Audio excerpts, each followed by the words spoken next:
Bismillahirrahmanirrahim. Assalamualaikum warahmatullahi wabarakatuh. Alhamdulillah, nahmaduhu wa nasta'inuhu wa nastaghfiruh. Wassalatu wassalamu ala rasulillah wa ala alihi wa sahbihi wa mawalah. Amma ba'd. Para jemaah, pemirsa televisi, pemirsa yang di channel-channel, mendengar radio, para ikhwah akhwat, teman-teman sekalian, semoga Allah subhanahu wa ta'ala mencurahkan rahmatnya kepada kita semuanya, terutama sebentar lagi datang bulan Ramadan di hadapan kita. Atakum syahrul Ramadan, syahrun mubarak. Telah datang kepada kalian bulan Ramadan, bulan yang penuh keberkahan. Ya, Masya Allah. Syahrun mubarak, bulan yang penuh berkah.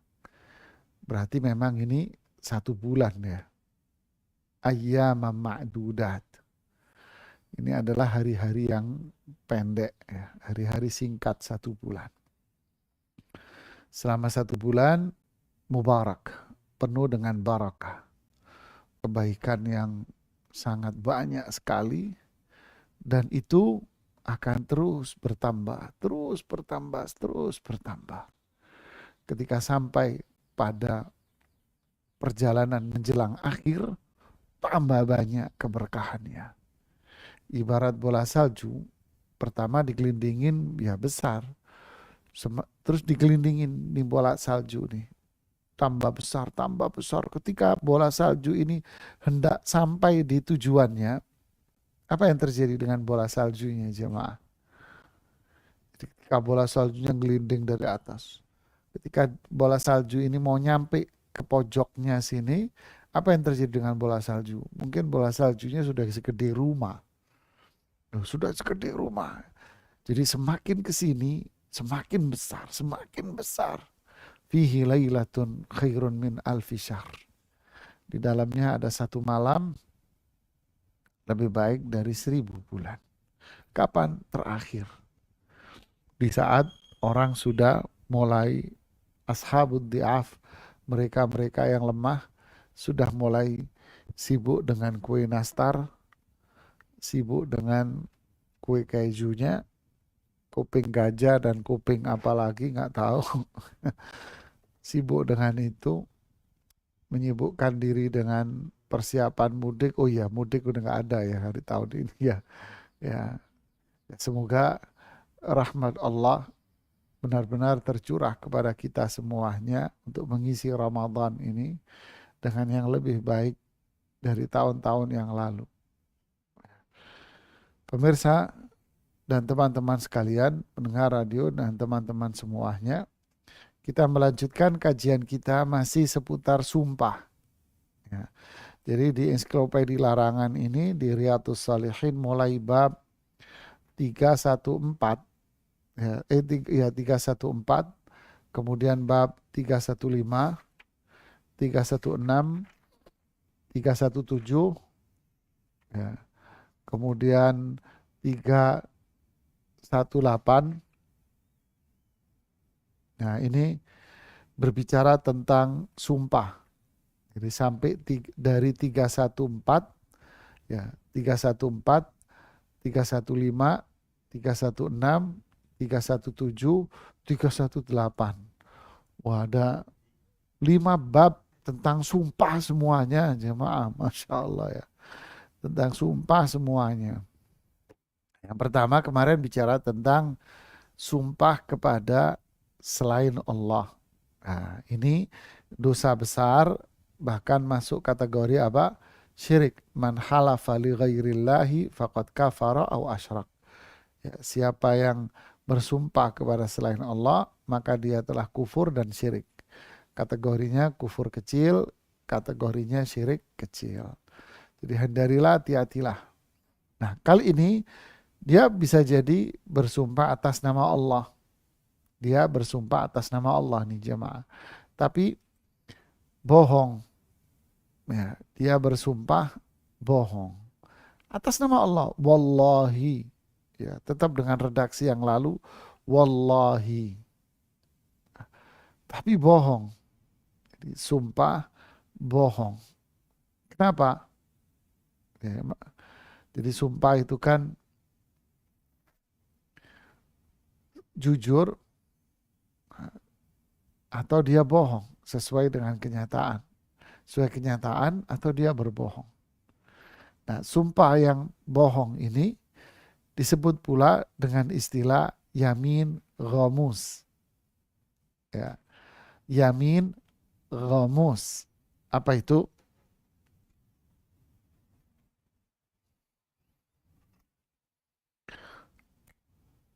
Sumpah.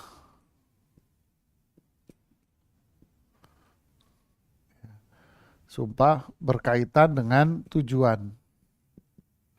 Berkaitan dengan tujuan.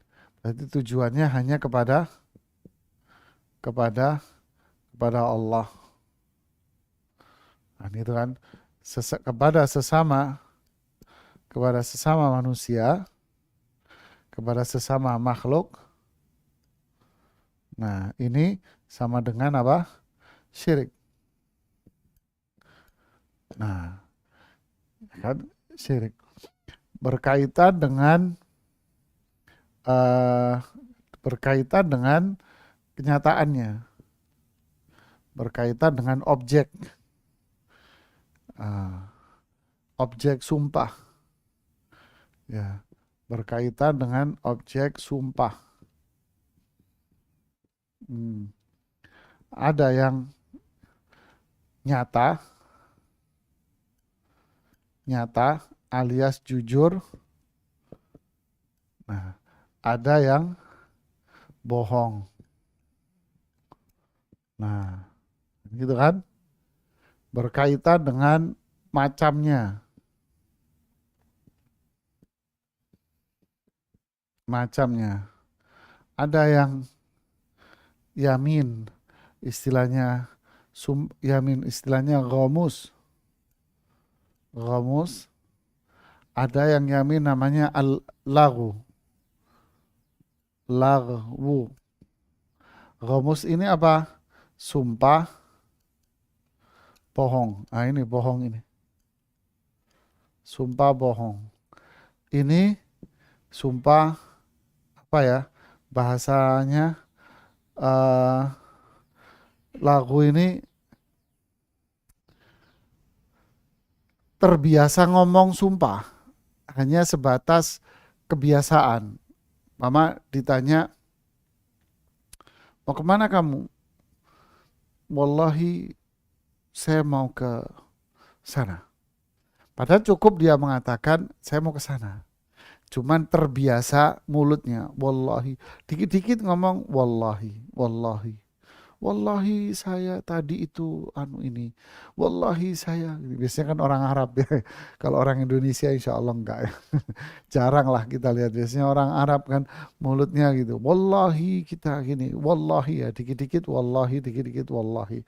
Jadi ini sesuatu sesuatu yang eh, sesuatu yang berjalan dengan kebiasaan. Kalau ini boleh. Nanti akan dijelaskan oleh Imam An-Nawawi, ini jelaskan tersendiri. Nah, ini yang jadi bahasan kita. Nah, ini kan sebetulnya satu nih yang ini nih. Nah, kenapa seseorang sumpah bohong? Nah, biasanya untuk apa? Tentu kesimpulannya untuk apa? Mengambil hak orang lain. Mengambil hak orang lain. Nanti ada tujuan lagi. Untuk apa? Dagang. Dagang. Ya, dagangan. Agar apa? Agar barang dagangannya, agar barangnya laku dengan harga tinggi. Nah, dengan harga tinggi. Ini nanti akan dibahas di pembahasan berikutnya. Nah, yang sekarang ini yang Imam Nawawi komentarin. Ya, orang bersumpah palsu, bohong untuk apa? untuk mengambil hak orang lain. Nah, ini bahaya nih. Dia sumpah untuk menguasai hak orang lain. Contoh, ini pernah terjadi nih. Suaminya wafat. Sang suami wafat. Sang suami ini meninggalkan berlian, jemaah. Nah, berlian nih. Cukup gede keratnya. Ya, berapa kerat kan? Ya, berlian kalau 1 kerat, 2 kerat kan juga bunyi. Ya, apalagi berlian yang berkelas begitu ya. Ini berkelas, keratnya gede. Kemudian ini yang pernah terjadi ini. Ada berlian besar keratnya, kemudian ada jam yang mahal itu apa? Rolex berapa biji? Terus aset si fulan mengatakan demikian, demi Allah, semua ini sudah dihibahkan oleh suami saya kepada saya di saat masih hidup. Dia sumpah, demi Allah, suami saya menghibahkan ini semua kepada saya di saat masih hidup. Makanya dia, padahal saudara yang lain bilang nggak mungkin. Karena di masa hidup dia bilang, tolong barang-barang sertifikat saya kamu bawa deh daripada nanti diambil sama si fulan. Nah, tiba-tiba setelah meninggal dia sumpah. Untuk apa? Untuk mengambil hak orang lain ini agar dia bisa menguasainya. Demi Allah, ini telah diberikan kepada saya. Dia sumpah, wallahi, pakai redaksi wallahi, ini semua sudah dikasihkan kepada saya. Padahal apa? Padahal dia bersumpah itu bohong. Liyaqta'a, untuk mengambil hak orang lain. Ya, untuk mengambil hak orang lain. Kayak apa ya bohongnya, dosanya ya? Bawa nama Allah,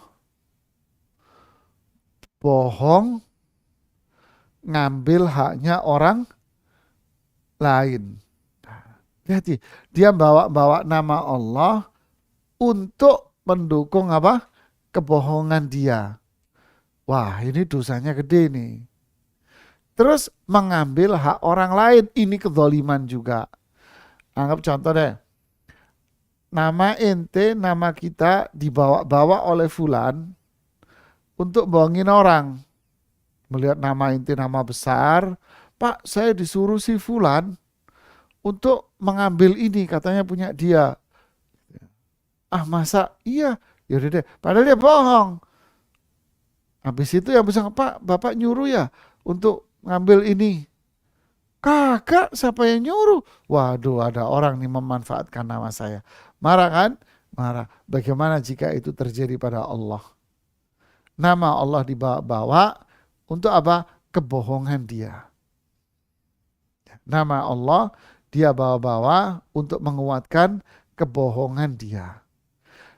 Mengambil hak orang lain. Anggap nih, tanpa sumpah.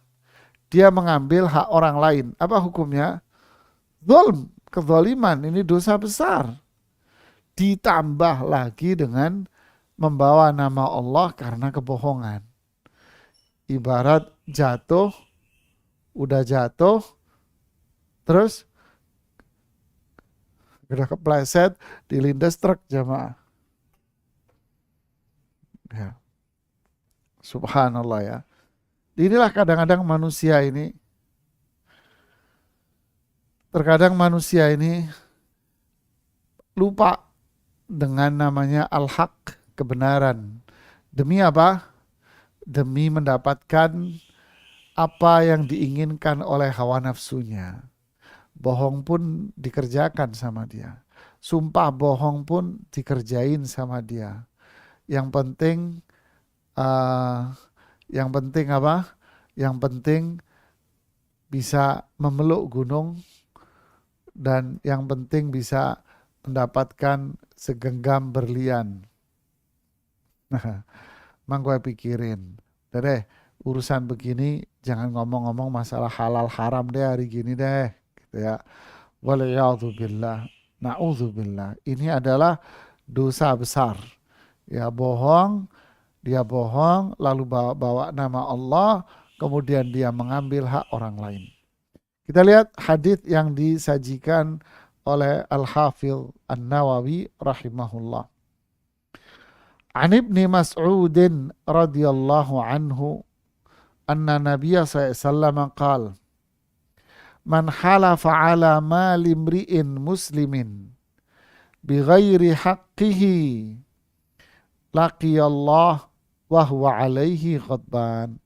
Perhatikan nih. Dari sahabat Abdullah bin Mas'ud bahwa Nabi Shallallahu Alaihi Wasallam bersabda, barang siapa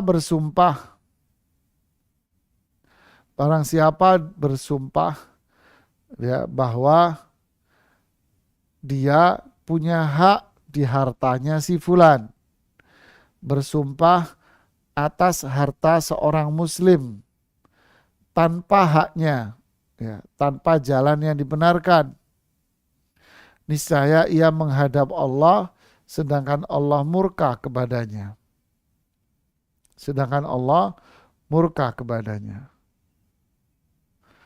Tsumma qara'a alaina Rasulullah sallallahu alaihi wasallam misdaqahu min kitabillah. Kemudian Rasulullah SAW membacakan ayat Al-Quran yang senada dengan itu pada firman Allah. Innal ladzina yashtaruna bi ahdillahi wa aymanihim thamanan qalila. Sesungguhnya mereka inilah orang-orang yang menjual. Ya, yashtaruna bi ahdillah, menjual, menukar janji Allah dan sumpah mereka dengan harta yang kecil dan sedikit. Ya, apa maksudnya? Maksud dari hadis yang disepakati oleh Bukhari dan Muslim ini adalah si fulan bersumpah berkaitan dengan hartanya orang lain. Seperti yang saya contohkan tadi. Wallahi, semua ini dihibahkan oleh suami saya kepada saya. Papanya. Wallahi, rumah, barang ini dihadiahkan oleh suami saya di saat masih hidup kepada saya. Biar ahli waris semua tidak dapat, biar dia yang menguasai semuanya. Dia sumpah. Untuk apa? Mengambil harta orang lain dengan cara yang tidak dibenarkan. Maka ancamannya apa? Laqiyallah wa huwa alaihi ghadban. Kelak di hari kiamat Allah akan menemui dia dalam kondisi apa? Allah murka sama dia. Allah marah sama dia. Allah marah sama dia. Nah, kalau Allah marah berarti apa? Berarti ya masuk neraka jahanam jamaah. Na'udzubillah, thumma na'udzubillah. Kemudian Rasulullah SAW membaca innal ladzina ishtaruna bi ahdillah wa aymanihim thamanan qalila. Ini orang-orang mau menjual sumpah-sumpah dia kepada Allah dengan harta. Mau ditukar sumpahnya yang bohong itu dengan harta. Na'udzubillah. Seram sekali ya orang-orang kayak begini ya. Berarti hadis ini apa pelajarannya? Haram hukumnya sumpah palsu, sumpah bohong. Ya. Kemudian haram hukumnya memakan harta orang lain dengan cara yang batil. Ya. Haram hukumnya memakan harta orang lain dengan cara yang batil. Ya. Kemudian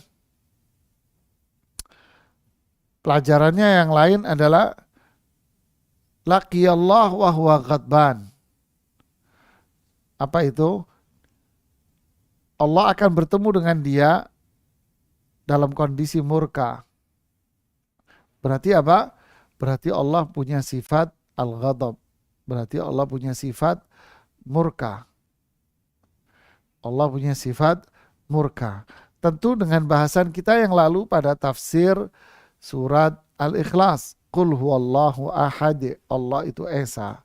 Berarti apa? Esa dalam sifat-sifatnya. Esa dalam sifat-sifatnya. Artinya Allah memiliki sifat sebagaimana yang Allah tetapkan di dalam Al-Quran. Tetapi sifat-sifat Allah ini tidak ada yang sama dengan siapapun. Untuk itu kita tidak boleh menyamakan sifat Allah dengan siapapun dan tidak boleh pula mengatakan bagaimana bentuk amarah Allah. Menyamakan marahnya Allah dengan manusia, dengan makhluk tidak boleh, haram hukumnya, ini ilhad, kekufuran. Dan mengatakan bagaimana kalau Allah itu marah, ya tidak boleh bertanya seperti itu. Ya. Wal'iyadzubillah. Lalu bagaimana kita menetapkan sifat Allah sebagaimana Allah tetapkan di dalam Al-Quran sifat itu? Ya. Tanpa kita menyamakan, tanpa kita mengatakan bagaimana, tanpa mengartikan ya, di luar dari konteks makna yang sebetulnya. Ya. Kemudian menunjukkan bahwa pada hari kiamat nanti persidangan itu dimulai. Persidangan apa? Pengambilan hak antar sesama manusia. Jadi ada hisab, ada peradilan qadha. Nah, peradilan ini apa? Peradilan ini adalah saling mengambil hak, saling di sini Allah menyidang orang-orang yang dulunya mengambil hak orang lain dengan cara yang zulm. Nanti akan ada persidangannya. Waliyadzubillah. Jadi luar biasa jamaah bahwa sumpah palsu, bohong itu akibatnya neraka jahanam. Hati-hati ya, jangan sampai kita demi harta, demi uang kita rela sumpah untuk mendapatkan itu. Wih, serem jamaah dosanya ya. Kemudian hadis yang berikutnya yaitu hadis Abu Umamah Iyas bin Tha'labah Al-Harithi radhiyallahu anhu anna Rasulullah sallallahu qala man iqtata'a haqqa mri'in muslimin biyaminih faqad aujaballahu lahun nara wa harrama alaihi al-jannah. A'udzubillah. Faqala rahu rajulun wa in kana syai'an yasiran ya Rasulullah. Qal wa in kana qadiban min arak. Ya Allah, semoga Allah lindungi kita ya seperti ini ya jamaah. Dari Abu Umamah Iyas bin Tha'labah Al-Harithi bahwa Rasulullah SAW bersabda, barang siapa yang memotong atau mengambil, merampas, ya, barang siapa yang memotong, mengambil, merampas harta seorang muslim dengan sumpahnya dia yang bohong itu, maka Allah akan mewajibkan atasnya untuk masuk neraka. Allahu Akbar. Maka Allah akan tetapkan dia di dalam neraka. Dan Allah akan mengharamkan surga bagi dia. Lalu ada seorang laki-laki yang bertanya, sekalipun harta tersebut remeh dan kecil wahai Rasulullah. Kemudian beliau menjawab, sekalipun hanya sebatang tongkat dari pohon arak. Sekalipun hanya sebatang ranting pohon dari pohon arak. Ya Allah. Hanya ranting pohon kecil, dia sumpah bahwa ini punya dia. Baru Allahu Akbar. Jadi benar kata ulama salaf dulu apa? Jangan melihat kecilnya perbuatan yang Anda lakukan. Tapi lihatlah kepada siapa Anda ini berdosa. La ilaha illallah. Jangan apa? Jangan melihat kecilnya perbuatan dosa Anda. Jangan melihat kecilnya perbuatan dosa itu.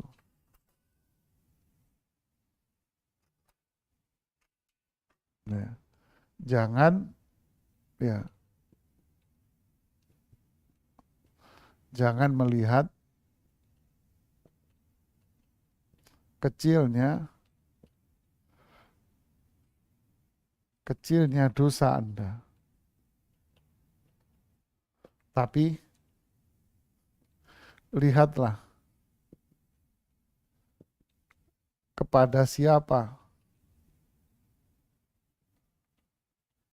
Anda berdosa. Allahu Akbar. Ini kaitan dengan apa ini jamaah? Ini kaitan dengan dosa kecil. Lah ini sumpah ini dosa gede jamaah. Jangan disepelekan. Allah cuman barang segini aja kok. Iya barangnya segini, dosanya segono.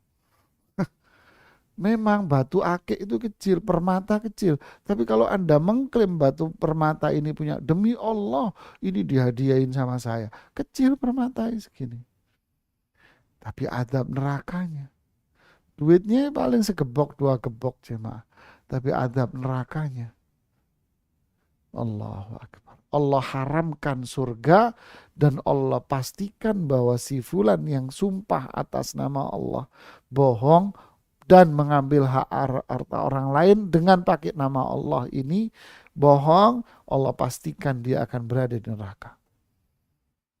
Tentu apa? Jika dia tidak bertaubat kepada Allah. Kalau dia taubat gimana? Kalau dia taubat kepada Allah, menyesali dan kembalikan haknya orang itu dulu. Enggak, saya malu. Saya taubat aja sama Allah. Udah bisa. Karena Anda iktata'ta haqqa mri'in muslim. Anda telah mengambil hak orang Islam. Taubat sama Allah dan balikin hartanya. Berat jemaah. Walaupun itu hal yang sangat kecil. Ya. Masalahnya bukan kecilnya barang yang dia ambil, bukan. Masalahnya itu adalah apa? Perbuatan dia ini loh dosanya besar. Ya, waliyadzubillah. Kita lihat hadis yang berikutnya dari Abdullah. Ya, lihat hadis berikutnya dari Abdullah bin Amr bin As radhiyallahu taala anhuma. Dari Nabi SAW bersabda, Al-kabairu al-isyraku billah wa uququl walidain wa qatlin nafsi wal yaminul ghamus. Nih disebut yamin ghamus. Dosa-dosa besar itu adalah al-isyraku billah. Apa itu? Berbuat syirik kepada Allah, menyekutukan Allah. Kemudian yang kedua, al-uququl walidain, durhaka kepada kedua orang tuanya. Ya, mendurhakai dua orang tuanya. Wal yaminul ghamus, ya, wa qatlun nafs, membunuh jiwa. Kemudian al-yamin al-ghamus, yaitu yamin ghamus, yaitu sumpah palsu, bohong. Lihat, sangat jelas di sini Rasulullah SAW menyebutkan bahwa sumpah palsu itu adalah dosa besar. Yang tidak akan dihapus dengan banyaknya dia sholat, banyaknya dia sedekah, banyaknya dia berpuasa dan amal khair yang lain, tidak kecuali dia bertaubat kepada Allah. Dan kalau itu mengambil hak orang lain, berarti dia harus mengembalikan hak orang lain itu. Wa fi riwayatin, di dalam riwayat yang lain, anna a'rabiyan ja'a ilan nabi sallallahu faqal. Ada seorang Arab Badui datang kepada Nabi SAW, lalu dia bertanya, Ya Rasulullah, mal kabair? Ya, dia bertanya, wahai Rasulullah, apa dosa besar itu? Beliau menjawab, al-isyraku billah, syirik kepada Allah, menyekutukan Allah Tsumma madza? Kemudian dia bertanya kembali. Lalu apa lagi? Al-yaminul ghamus. Yamin ghamus. Si Badui bertanya, apa itu yamin ghamus? Yaitu alladzi yaqtati'u mala mri'in muslim. Yaitu seseorang yang mengambil harta seorang muslim. Yakni dengan sumpahnya dia yang bohong itu tadi. Lihat ini, na'udzubillah ya. Sumpah dia yang bohong, dia gunakan untuk apa?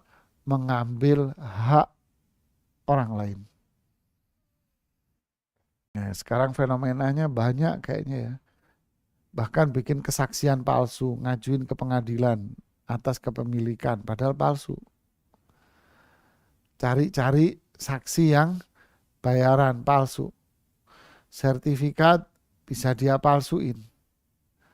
Ya, kerja sama sana sama sini dan dia berani masuk ke pengadilan dengan kepalsuan-kepalsuan ini tebar uang untuk mendapatkan aset-aset yang itu tadi. Waliyahzubillah. Ya, bersumpah untuk menguasai warisan agar orang lain tidak masuk di dalamnya. Begitulah yang banyak terjadi dan hendaknya kita bertaubat kepada Allah. Memang ya harta ini menjadikan seseorang itu akhirnya berani menghalalkan segala cara jemaah. Nah, ini berkaitan dengan bab 315. Barangkali ada yang mau ditanyain? Kalau enggak, ya nanggung. Tapi enggak apa-apa. Kalau enggak, kita lanjutkan di bab 316. Ya, tapi kalau ada pertanyaan, ya silahkan. Dari Saung Ukhuwah yang raise hand. Ya, silakan. Ya, Assalamualaikum warahmatullahi wabarakatuh.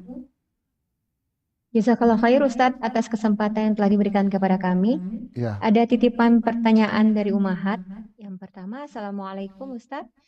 Izin bertanya, apabila kalau ada seorang perempuan hamil dan laki-laki yang menghamilinya menikahi perempuan tersebut, tapi setelah anaknya lahir dicerainya, anaknya perempuan dan sekarang sudah besar. Pertanyaannya, apabila anak itu mau menikah, siapa yang menjadi walinya? Jazakallahu khairan. berat ini pertanyaannya. Bismillah, salatu wassalamu ala rasulillahi wa ba'd. Ini namanya anak yang lahir di luar nikah. Ya, anak yang lahir di luar nikah. Si A sama si B berzina. Ya, mau atas dasar suka sama suka lah, mau pacaran, mau apa, yang penting dia melakukan itu bukan sebagai konteks suami istri, zina. Terus bunting nih perempuan nih, hamil.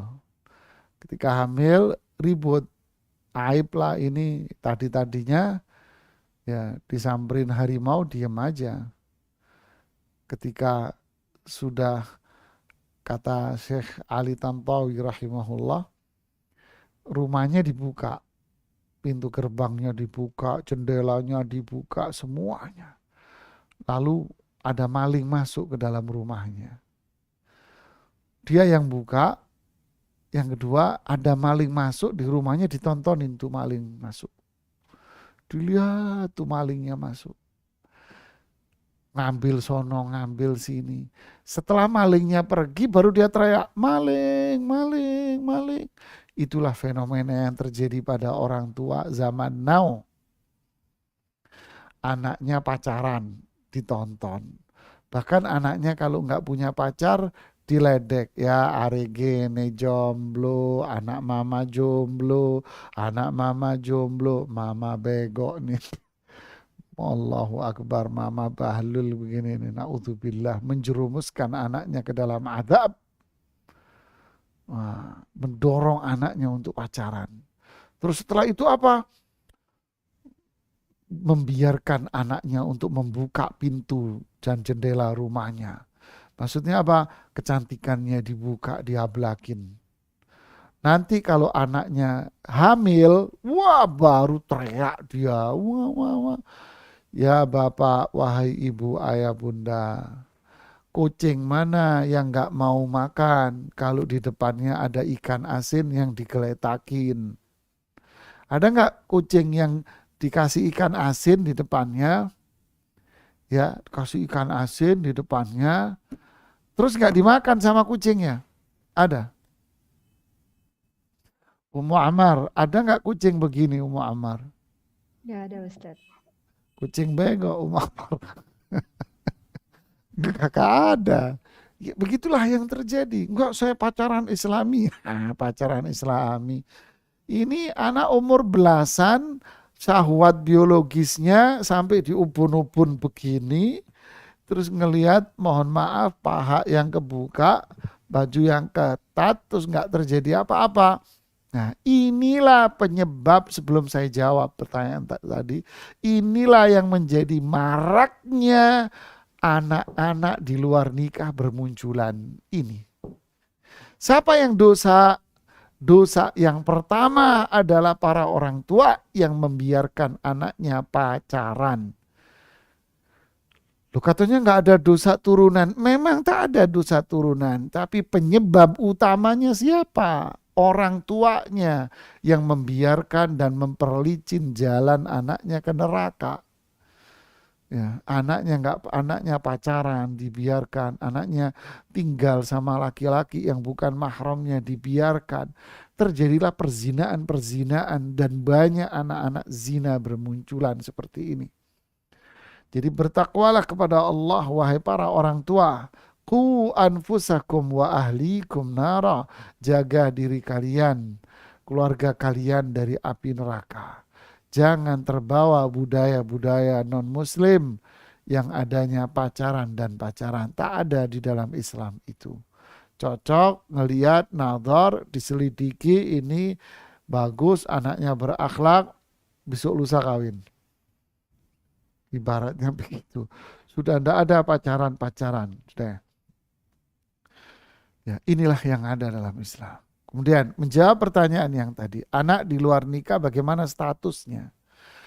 Jika para ulama membahas status ini dari dua sisi, tapi satu permasalahan tadi sudah difokuskan, yaitu laki-laki yang menghamili si perempuan ini, dia yang menikahinya. Ya, laki-laki yang menghamili dia, pacarnya dia, inilah yang menikahi dia. Ya, berarti di saat ijab qabul dilakukan, nih perempuan sudah bunting, ya, sudah hamil nih perempuan. Maaf, saya menggunakan kata-kata bunting ya, ya, menunjukkan bahwa ini perbuatan jelek gitu loh. Sudah hamil nih perempuan di saat ijab qabul.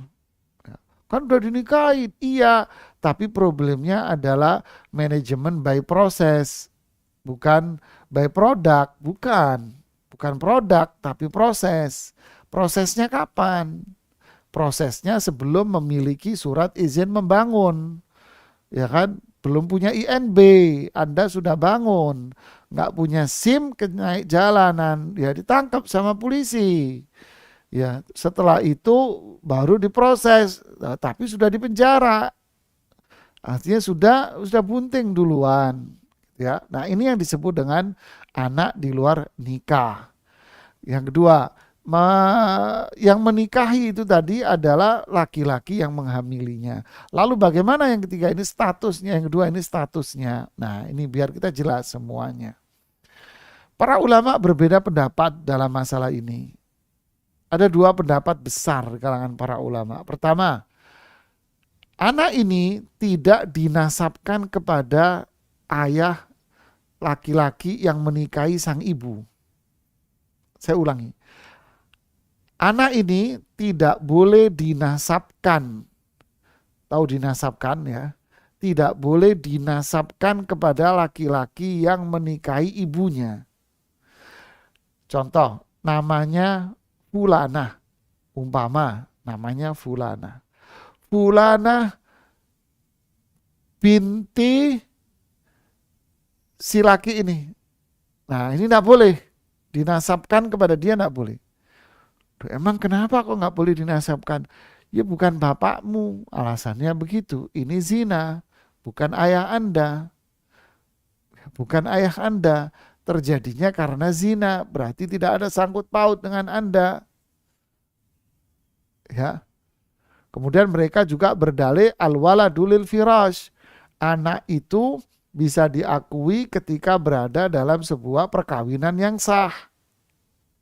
Ketika berada dalam sebuah perkawinan yang sah, berarti difahami dari hadis ini, berarti anak yang tidak berada dalam perkawinan yang sah, dalam ranjang yang sah, berarti tidak bisa dinasabkan kepada si laki-laki ini. Nah, konsekuensi hukum, siapa yang berpandangan ini? Yang berpandangan ini adalah kebanyakan para ulama, 4 ulama mazhab. 4 ulama mazhab berpandangan ini. Konsekuensi hukum apa? Kalau tidak boleh dinasabkan. Konsekuensi hukumnya adalah 1, jika dia anak perempuan dan kelak dia akan menikah, maka laki-laki ini tidak bisa menjadi walinya dia. Karena dia tidak bisa dinasabkan kepada dia. Paham?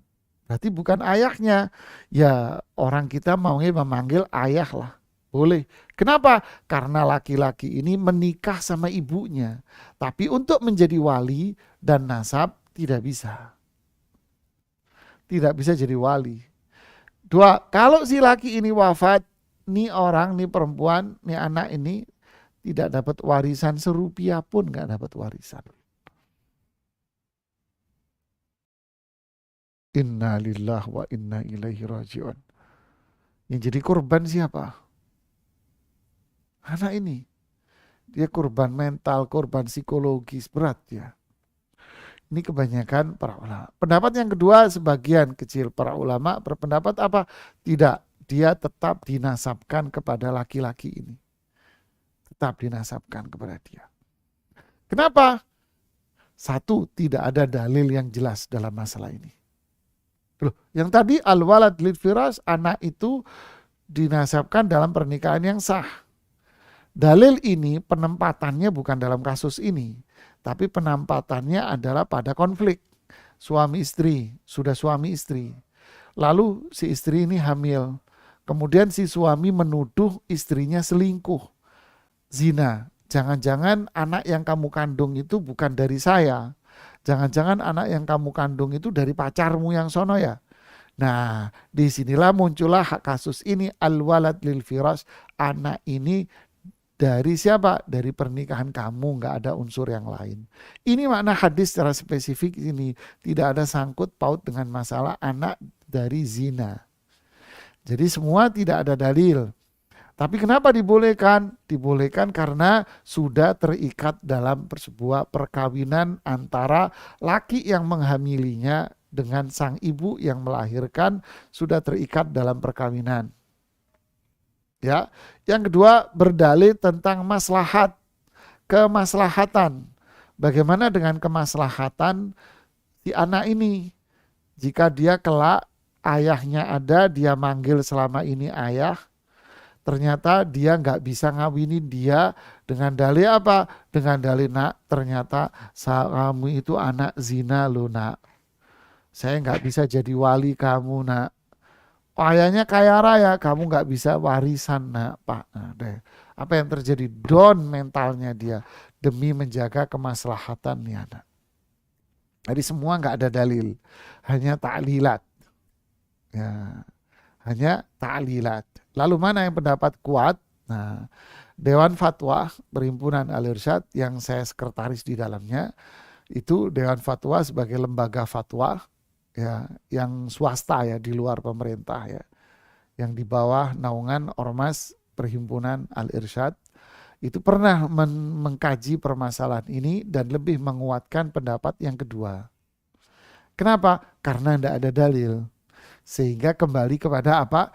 Dikembalikan kepada kemaslahatan masyarakat. Mana yang aslah? Mana yang lebih bermaslahat kepada masyarakat? Yang lebih bermaslahat adalah nih anak tetap dinasabkan kepada laki-laki ini yang menghamili ibunya ini. Sehingga dia bisa jadi wali, sehingga dia bisa mendapatkan warisan. sehingga masalahnya tenang, damai. Tapi kalau ada pandangan yang mengatakan, oh enggak, memang masalahnya adalah masalah khilafiyah.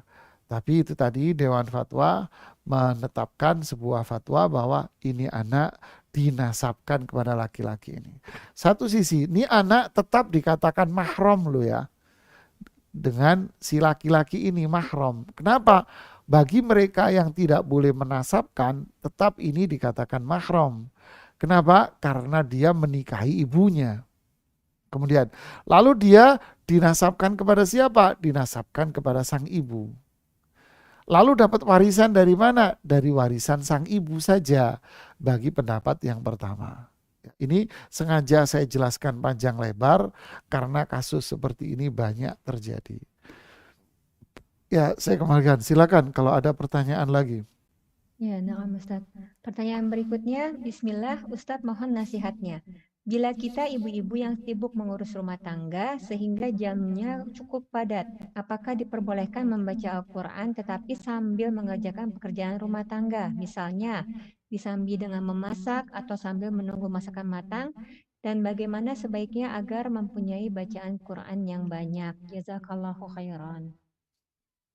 Masya Allah. Bismillah, alhamdulillah, salatu wassalamu ala rasulullah, Pak. Ini luar biasa, ini justru ibu-ibu yang hebat ini. Semoga jadi ibu-ibu yang salihah ini. Jadi sambil masak, cuman waktu masak yo nggak bisa ngaji lah ya. Masak sambil goreng atau numis atau nunggu mateng sambil bawa Al-Qur'annya sambil ngaji sebentar. Lumayan dapat satu halaman ya, ke dapur lagi ya, ngeliat nasi kebulinya sudah matang apa belum gitu ya. Rendangnya sudah empuk apa belum? Oh belum. Balik lagi, ngambil Qur'annya lagi, ngaji lagi. Masya Allah, ini mantap Ibu. Saya melihat pedagang-pedagang gitu ya, ketika dia nunggu, pedagang kaki lima, nunggu pelanggan kan. Pedagang kaki lima datang, nunggu pelanggan datang, dia bengong ngapain? Ngaji. Ya, kalau di kita jarang ngelihat. Tapi mohon maaf nggak bisa dipungkiri ini ya. Kalau kita lihat di Arab Saudi banyak ya pedagang-pedagang itu, apalagi bulan Ramadan. Allahu Akbar. Toko-toko itu sambil nunggu pelanggan dia ngaji semua. Ngaji. Jadi ini adalah amalan yang saleh luar biasa. Ya, barakallahu fiik. Ya, pertanyaan selanjutnya Ustadz. Hmm. Assalamualaikum warahmatullahi wabarakatuh. Mohon pencerahan dan nasihat dari Ustadz. Ya. Saya punya anak laki-laki yang telah meninggal dunia. Ketika meninggal, memiliki satu istri dan satu anak angkat. Siapa saja yang mendapat warisan dari anak saya ini? Kondisinya warisan tersebut semua diambil oleh istri dan anak angkatnya. Hal ini beralasan sebelum meninggal harta tersebut telah dihibahkan kepada mereka. Jazakallahu khairan. Pas contohnya Bu, subhanallah. Saya nggak ngarang loh. Pas itu contohnya ya. Bismillah, alhamdulillah, salatu wassalam rasulullah. Memang itu yang terjadi, banyak terjadi. Makanya ini pelajaran buat kita jamaah ya. Benar kata Rasulullah, tungkahul mar'atu li arba'. Jadi kalau mau nikah, jadilah wanita yang salih. Wanita yang salihah. Kenapa kok perempuan doang? Memang kasus yang seperti ini ya, karena pengalaman saya ya dalam dunia waris-warisan. Ini kasus terjadi ini subhanallah didominasi dan rata-rata terjadi pada kaum ibu dan perempuan. Ada laki-laki tapi ya subhanallah jarang. Istrinya wafat dan istrinya punya anak, punya harta, rata-rata perempuan laki. Nah, ya rasa sayangnya itu tinggi dengan istrinya. Ini pengalaman saya ya. Mungkin ada pengalaman yang lain saya nggak tahu. Tinggi dia. Ini harta istri saya Ustadz, saya nggak berani megang. Tapi giliran suami yang meninggal, dia memang sayang sama suaminya. Tapi urusan duit, Urusan fulus, al-fulus, lain ibu. Sayang-sayang, inget-inget suaminya nangis, inget-inget suaminya nangis. Urusan fulus, udah kayak mak-mak zaman dulu yang ditaruh di sininya itu loh, Bu, duitnya. Udah di WA-nya duitnya. Ini mayoritas. Jadi inilah hikmahnya, makanya suruh cari bini yang solihah deh, gitu kan. Nah, inilah akhirnya kasus terjadi. Nah, sebetulnya siapakah ahli warisnya? Nah, tadi tidak disebutkan dalam pertanyaan eh, urutan dari keluarga, tapi dari pertanyaan itu terjawab, anak saya. Nah, berarti dia punya orang tua. Ya, harus diurai lagi, si penanya harus tajam. Siapakah ahli waris dia ini? Siapa ahli waris dia? Pertama, ahli warisnya istri yang dia tinggal. Kemudian anaknya, tadi disebutkan anak ya, tapi nggak disebutkan anaknya laki apa perempuan. Ya, tadi tidak disebutkan, disebutin anak tadi ya. Anak angkat, Ustadz. Oh, anak angkat, mohon maaf. Berarti ahli warisnya adalah istrinya, anak angkatnya tidak dapat warisan karena bukan anaknya dia. Ini anaknya orang. Ya, berarti ahli warisnya istri, kemudian orang tua yang menanyakan. Ya, orang tuanya, dan tadi tidak disebutkan orang tuanya komplit, ayah ibu atau cuman ibunya saja atau ayahnya saja, tidak disebutkan. Ya, jelas orang tuanya. Kemudian masuk saudara-saudara kandungnya dia, ya, masuk siapa, saudara-saudara kandung dia, gitu ya. Kalau orang tuanya ada ayah ibu, berarti ahli warisnya istri, ayah dan ibunya tok aja, mereka aja, ya. Kalau ada ayahnya nggak ada ibunya doang, berarti ahli warisnya istri, ibunya, dan saudara-saudara kandungnya. Gitu ya. Nah, kalau dia mengklaim bahwa ini sudah dihibahkan oleh dirinya, maka al-bayyinatu 'alal mudda'i. Bukti itu harus dibawa oleh orang yang mengklaim bahwa ini dihibahkan. Bahwa ini dihibahkan. Ya, barakallahu fiik. Itu jawaban saya. Ya, jazakallah khairan Ustadz atas jawaban-jawabannya. Oke, ada lagi yang raise hand? Nggak ada, oke. Sekarang di chat. From Fulana. Oh, Assalamualaikum Ustadz. Waalaikumsalam. Afwan, izin bertanya di luar tema Ustadz. Bolehkah jika teman saya menjual barang saya dengan harga reseller dari saya, tapi barang tersebut masih ada di saya? Jadi dropship jatuhnya. Ini yang disebut dropship. Bolehkah? Boleh dengan catatan Anda tunjuk dia sebagai agen Anda. Anda tunjuk dia sebagai wakil Anda, perwakilan dari Anda. Maka itu boleh. Ya, selama Anda tunjuk dia sebagai wakil Anda, sebagai agen Anda dengan harga yang jelas, dengan skema harga yang jelas, maka itu boleh, tidak ada masalah. Tapi kalau seperti umumnya dropship, ya, dia melihat di marketplace barang tertentu, dilihat murah, lalu diambil fotonya, dimasukkan, dijual di grup WA-nya dia sendiri, lalu ada orang beli. Ketika ada orang beli, baru dia beli ke marketplace-nya dengan langsung dikasih alamat kepada si pembelinya dia. Ini jual beli haram. Jual beli haram. Kenapa? Karena dia menjual barang yang bukan milik dia. Ya. Oke. Pertanyaan berikutnya dari Vita Sanjaya. Assalamualaikum Ustadz. Waalaikumsalam warahmatullah.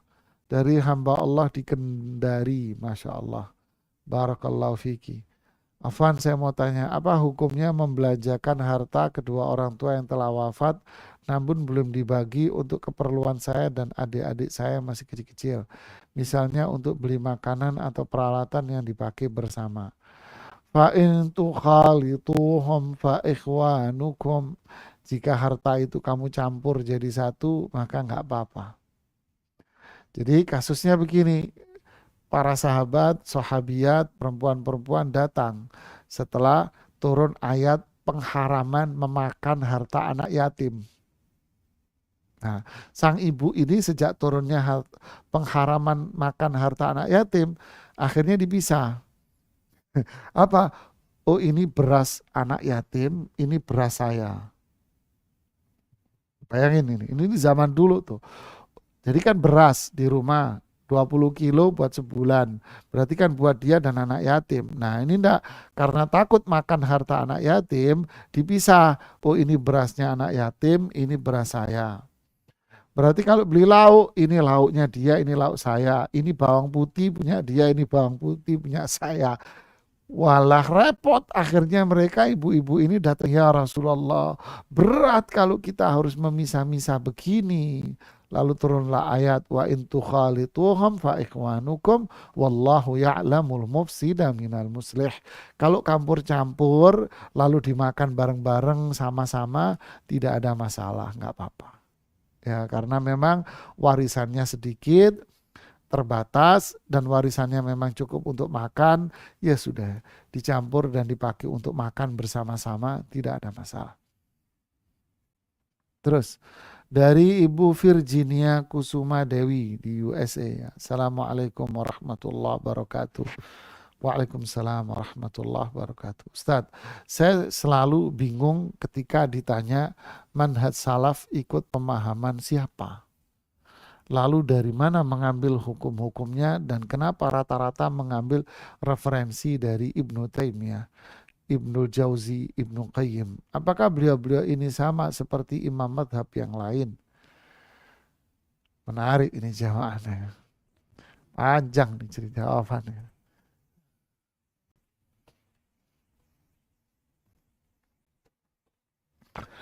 Manhaj salaf.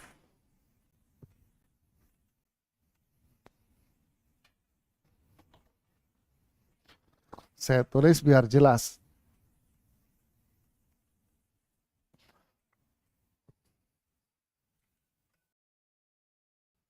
Manhaj. Dalam bahasa Arab, al-manhaj. Al-manhaju. Caranya apa? Maknanya apa? Maknanya manhaj itu cara, metode, model. Kan gitu kan? Manhajut tarbiyah, model pendidikan, sistem pendidikan, sistem edukasi. Manhaj itu cara, sistem, model. Ya kan? Salaf. Salaf ini siapa? Artinya orang-orang terdahulu.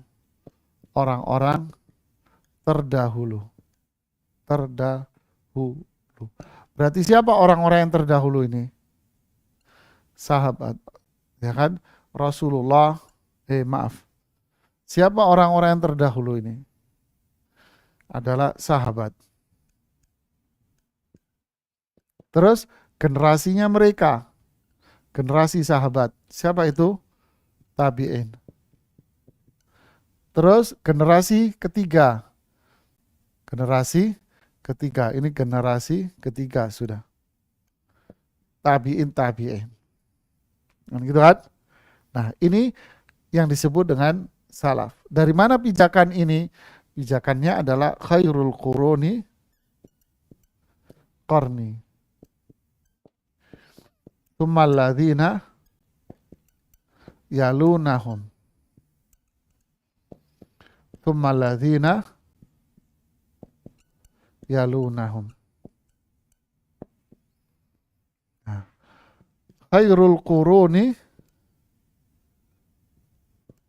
qarni. Tsummal ladzina yalunahum. Tsummal ladzina yalunahum. Nah, sebaik-baik masa adalah masaku. Ini terjemahnya. Sebaik-baik masa adalah masaku. Kemudian setelahnya. Walladzina taba'uhum bi ihsan. Nah, dan walladzina taba'uhum bi ihsan, dan semua generasi yang mengikuti mereka. Nah, lihat kalimat ini. Ini apa? Ini ada di surat At-Taubah. Ya kan? Dan semua generasi yang mengikuti mereka. Nah, kembalilah, ini istilah salaf. Berarti ada, nah ini manhaj salaf. Gitu kan? Cara, metode atau model salaf orang-orang terdahulu ini. Berarti siapa? Dan semua generasi yang mengikuti mereka. Mengikuti mereka dalam hal apa? Berarti balik ke dalam cara dan metode ini. Oke. Paham ya? Nah, metode dalam cara apa? Nah, di dalam Islam, di dalam kita kan ada yang namanya iman. Kan gitu kan? Ada masalah iman, keimanan. Keimanan kepada Allah. Ada masalah Islam. Kan gitu kan? Iman ini apa?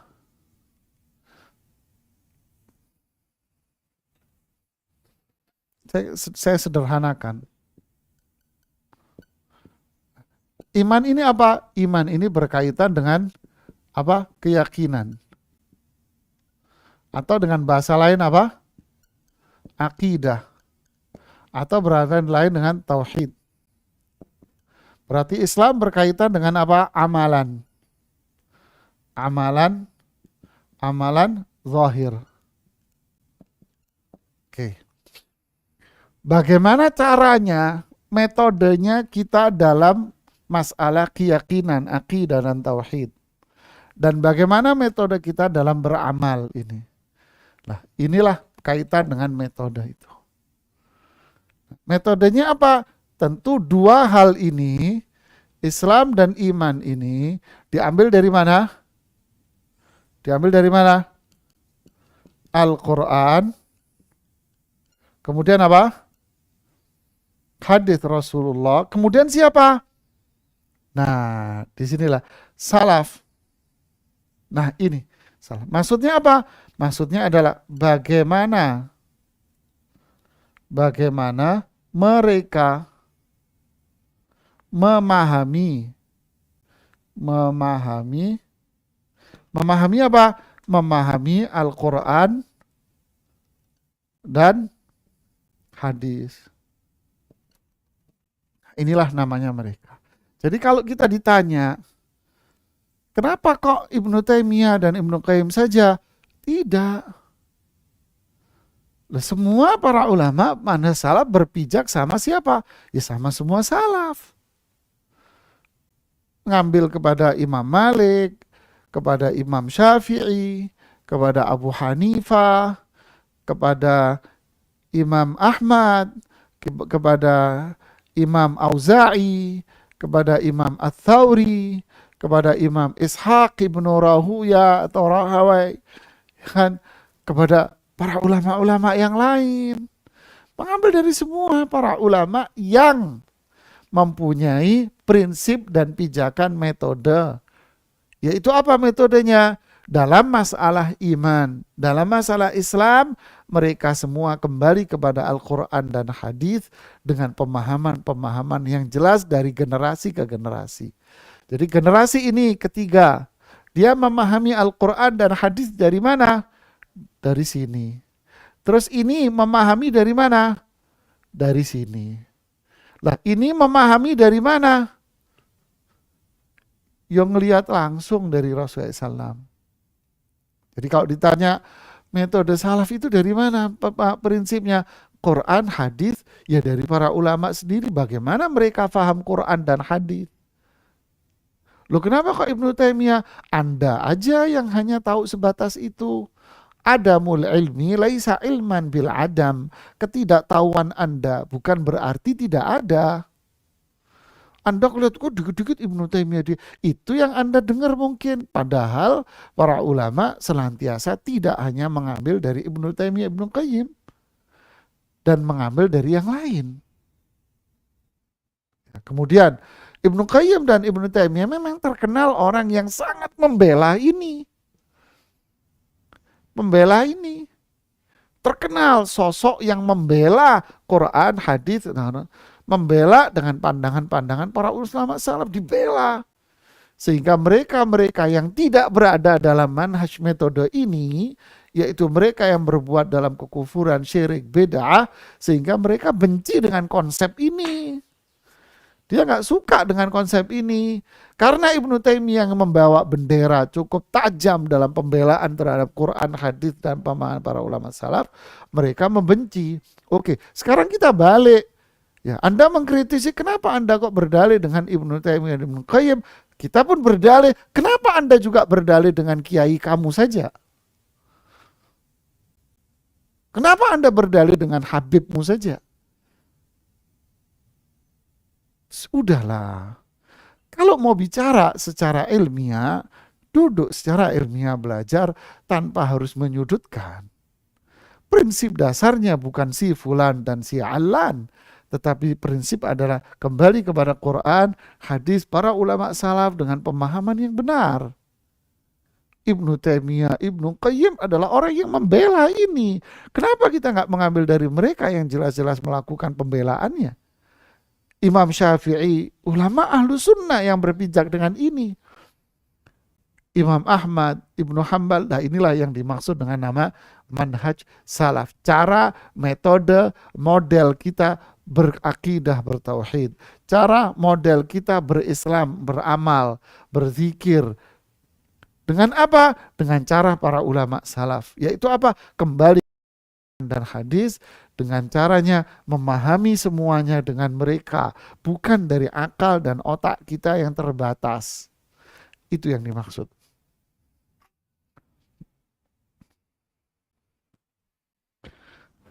Masya Allah. Imam Rabbani dari Sukabumi, Jawa Barat. Assalamualaikum warahmatullahi wabarakatuh. Ustadz, apa saja kafarat yang bisa dilakukan untuk menebus sumpah palsu? Nanti akan dijelaskan di bahasan yang berikutnya. Masih ada 3 bahasan. Ya, tenang. Ya.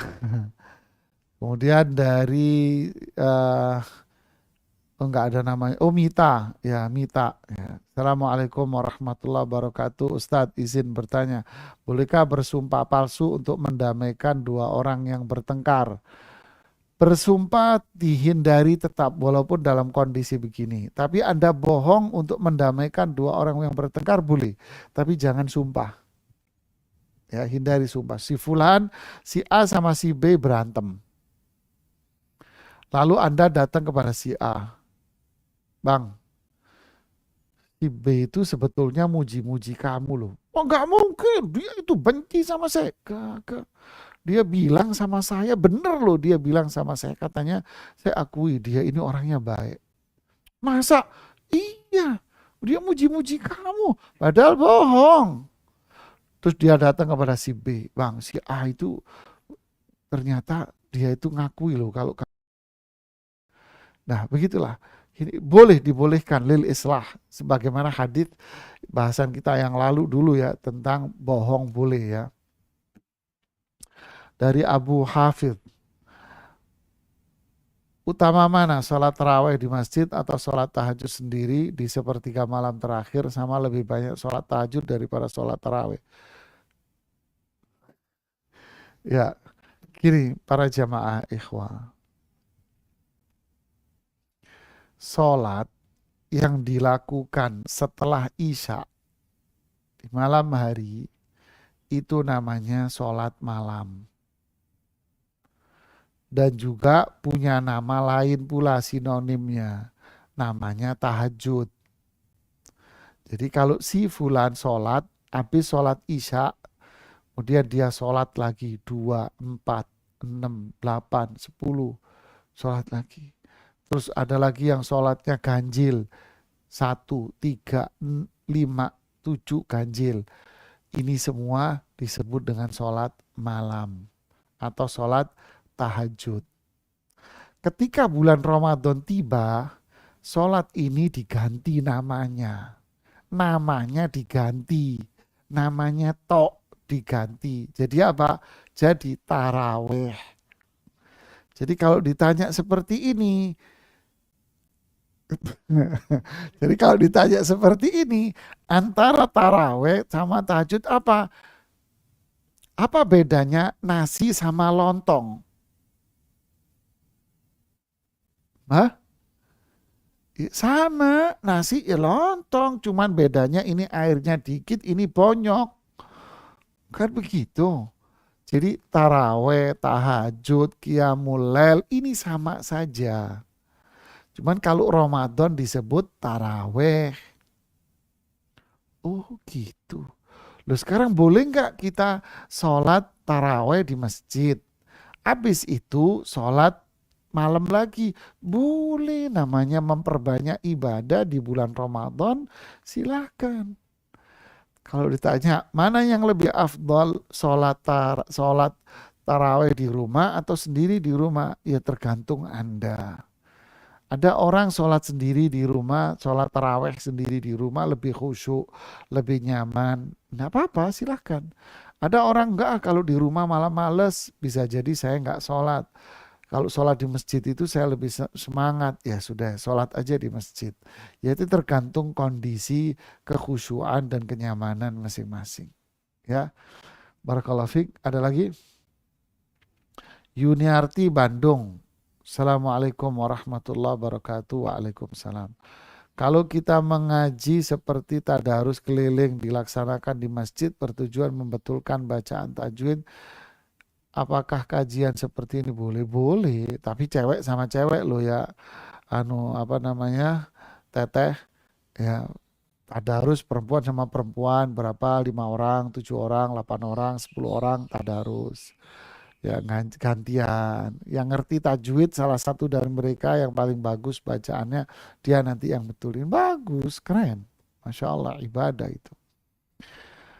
Hamba Allah di Kaltim. Suami saya ingin sekali berhutang uang di bank untuk menambah bangun rumah. Tapi saya tidak pernah setuju berhutang dan beri pengertian bahwa itu riba. Tapi suami saya tetap tidak mau mengerti. Diam-diam dia mengurus persyaratan hutang dan tahu-tahu saya diminta untuk turut tanda tangan di bank. Sudah berbagai cara saya menolak ikut tanda tangan, tapi ia terus-menerus memaksa dan akhirnya dengan sangat terpaksa saya turuti kemauan. Apakah saya berdosa? Jawabannya iya. Ibu ikut-ikutan tanda tangan riba. Harusnya apa? Harusnya ibu tegar. Seperti layaknya pohon itu tegar berdiri. Gitulah ibu. Ya. Terpaksa, nggak ada istilah terpaksa di sini. Harusnya ibu tegar, tidak, sekali tidak, tetap tidak. Gitu. Ya, jangan ibu. Kalau ibu sudah ikut, berarti terikut pula dalam apa? Dalam dosa riba. Ya, ada lagi? Sudah. Ya, ini yang bisa saya sampaikan. Semoga bermanfaat. Ya, barakallahu fikum. Subhanakallahumma bihamdik. Asyhadu an la ilaha illa anta. Astaghfiruka wa atubu ilaik. Assalamualaikum warahmatullahi wabarakatuh.